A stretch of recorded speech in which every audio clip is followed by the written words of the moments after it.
الشيطان الرجيم پناہ مانگتا ہوں میں اللہ کی شیطان مردود سے۔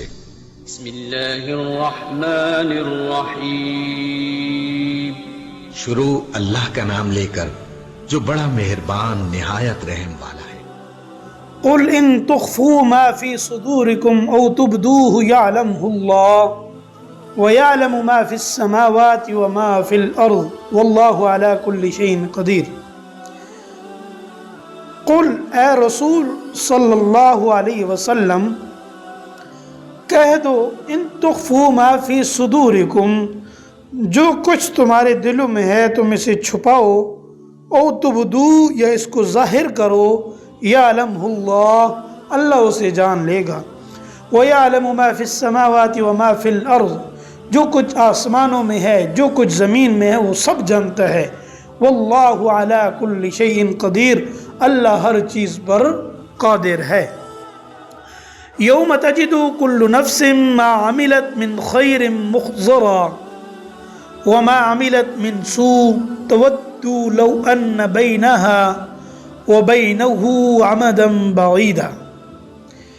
یوم تجد کل نفس ما عملت، وہ دن یاد رکھو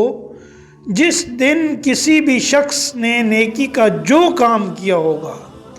ما عملت من خیر محضرا، اسے اپنے سامنے موجود پائے گا، وما عملت من سوء، اور برائی کا جو کام کیا ہوگا اس کو بھی اپنے سامنے پائے گا، تود لو ان بینہا وبینہ عمدا بعیدا، تو جب بدی والی اس چیز کو دیکھے گا تو تمنا کرے گا کہ کاش اس کے اور میرے درمیان بہت دور کا فاصلہ ہوتا۔ وَيُحَذِّرُكُمُ اللَّهُ نَفْسَهُ، اور اللہ تمہیں اپنے عذاب سے بچاتا ہے، واللہ رؤوف بالعباد، اللہ اپنے بندوں پر بڑا ہی شفقت رکھنے والا ہے۔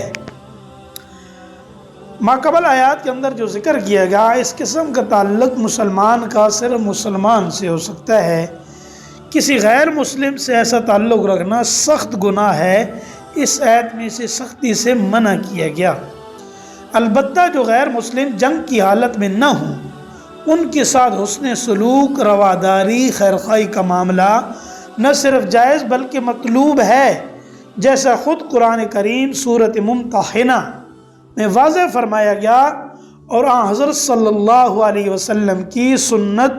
پوری حیات طیبہ میں یہ رہی،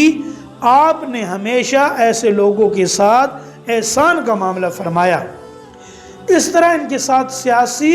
اور اقتصادی تعاون کے وہ معاہدے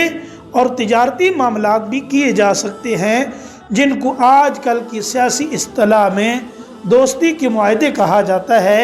بشرطے کہ یہ معاہدے یا معاملات اسلام اور مسلمانوں کی مصلحت کے خلاف نہ ہوں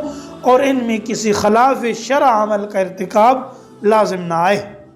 چنانچہ خود حضرت صلی اللہ علیہ وسلم نے